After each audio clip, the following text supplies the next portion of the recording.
Let's talk about Auburn a little bit. And another coach that is patience maybe wearing thin a little bit with Hugh Freeze.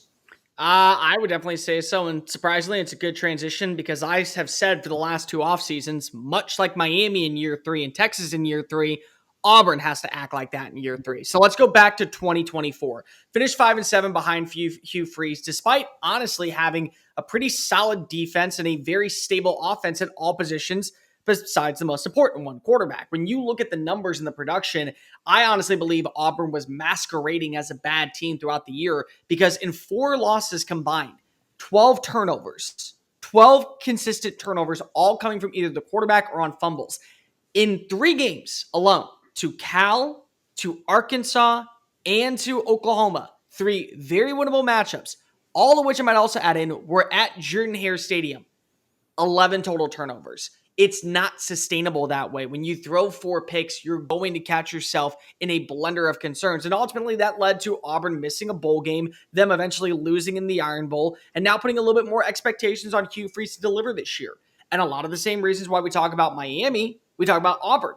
Both Hugh Freeze and Mario Cristobal are known for their recruiting assets. Back-to-back top 10 recruiting classes, headlined by multiple 4-star talents, including several 5-star talents as well, that are expected to be frontline day one contributors the second they touch down on the Plains. Now, they did do a good job of backportaling in some names. Eric Singleton Jr. from Georgia Tech, he's lightning in a bottle. So many people are excited about him joining this style of offense. He may end up being the best receiver in the conference when all is said and done. They also went and they brought in Jackson Arnold. I think a fresh start out of Norman, Oklahoma is what's best for him to get back to the level of that five-star potential. You also added in Xavier Chaplin for the offensive line out of Virginia Tech and Mason Murphy from USC. Brought in some other defensive players. Xavier Atkins from LSU has an opportunity to start at middle linebacker. Dallas Walker comes in from Western Kentucky. Could be a pretty good replacement for Isaiah Rakes at the defensive tackle spot. Chris Murray from Sam Houston State was one of the best pass rushers in Conference USA last year. Now he's coming on in. He can play that Jalen McLeod role.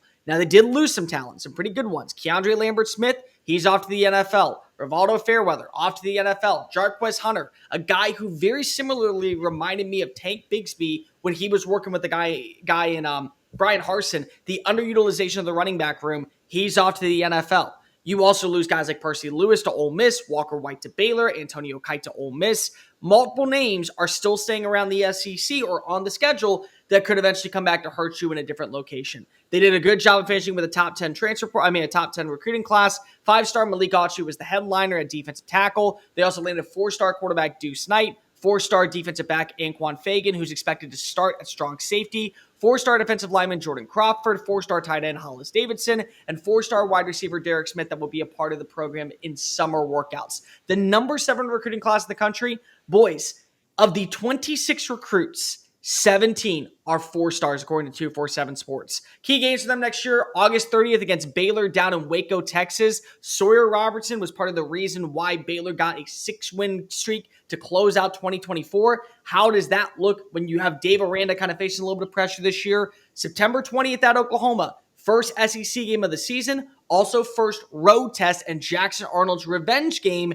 against a Brent Venables defense. And so that's going to be, I think, must-see television. October 11th against Georgia, that's the SEC home opener. Georgia will be playing, I think, Alabama the week before, and Auburn will be coming off a bye. How does that look? At Vanderbilt on November 8th.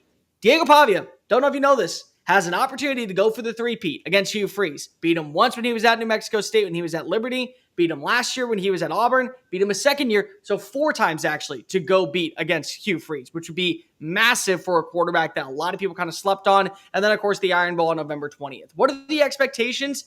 You got to take the jump because of, again, you're talking about back-to-back top 10 recruiting classes. You've done a good job of bringing in exceptional names on offense like Cam Coleman and Malcolm Simmons and Perry Thompson. You brought in some really good running back talent.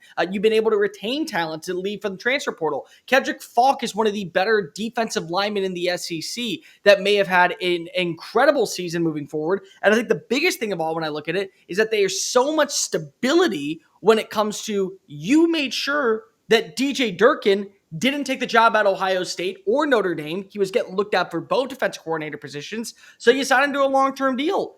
Everything is in line for this team to take that next jump forward. Some of their toughest games that they have this season are at home. The Georgia game is on the Plains. The Iron Bowl is on the Plains. The matchup against Mizzou is on the Plains. Those should be games that when you felt like they were just out of arm's reach, well, now we have the homegrown environment in our backfield. It's a very stable overall spot to where we're taking the necessary steps forward. I think 8 wins should be plausible. I think 8 wins should be the standard this year. I think that honestly, we're talking about a team that, if all things go according to plan, should maybe get up to 9, 10 wins, a dark horse to be in the college football playoff run.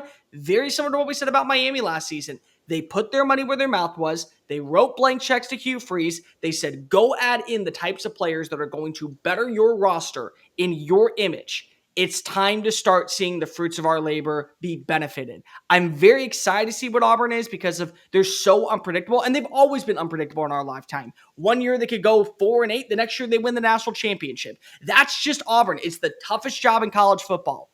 But I look at what this roster is, what they have been able to retain, and how they've been able to establish an identity underneath Hugh Freeze.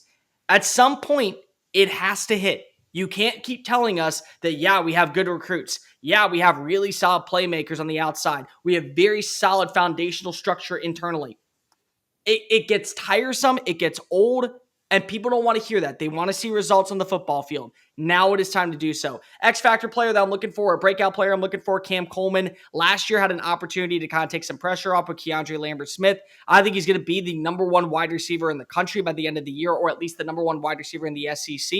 And then the X Factor, quarterback play with Hugh Freeze. Hugh Freeze's offense. He's the one calling the shots. You have Jackson Arnold. You also brought in Ashton Daniels from Stanford to be a potential contingency plan. You brought in Deuce Knight. That's the quarterback that you're hinging your success on.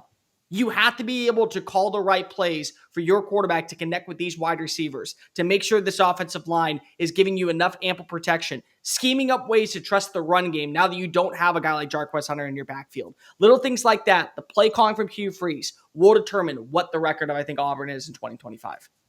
I look at I think part of their schedule is pretty manageable. You mentioned that Georgia game being at home, but then after that, Missouri at home, at Arkansas, Kentucky, Vandy, and Mercer in a 5-game stretch. They could go they theoretically could go 5-0, 4-1 in that stretch and really do put themselves in a good spot. But to me, the start, September, is brutal. Now, they do have Ball State and South Alabama at home.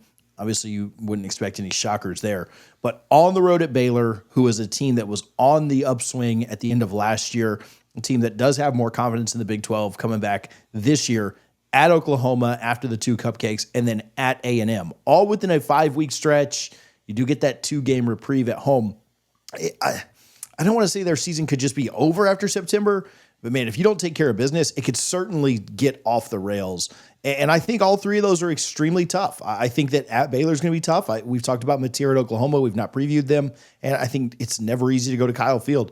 All 3 of those could be incredibly difficult for Auburn. And if they, God forbid, if they start 2-3 or 3-2 even feels like a win coming out of that with 3 road games. If they were to start 2-3, it feels like it could go south pretty quickly. It could. And honestly, it wouldn't shock me if it does because it's Auburn. Auburn, in my opinion, is the toughest job in college football for 2 main elements. Number 1, you're recruiting against Georgia and Alabama. And number 2, they're always on your schedule. Both of them. They're your 2 biggest rivals. The results that we have seen over the last 3 decades down in Athens and Tuscaloosa puts pressure on the Auburn coach to have to deliver because the boosters with the Yellowwood money, they want to see the results immediately. They're not patient down there. They believe that just because of they're not winning championships doesn't mean they shouldn't be winning on the recruiting. Doesn't mean they shouldn't be winning when it comes to portal acquisitions. Doesn't mean they should be putting out a product that is sustainable and at least challenging these 2 teams. And honestly, outside of a few blundering plays with the kick 6, with the Bo Nix game, with the 27-point comeback in the Iron Bowl, and the Hail Mary, the miracle of Drew and Hare with the catch from Ricardo Lewis.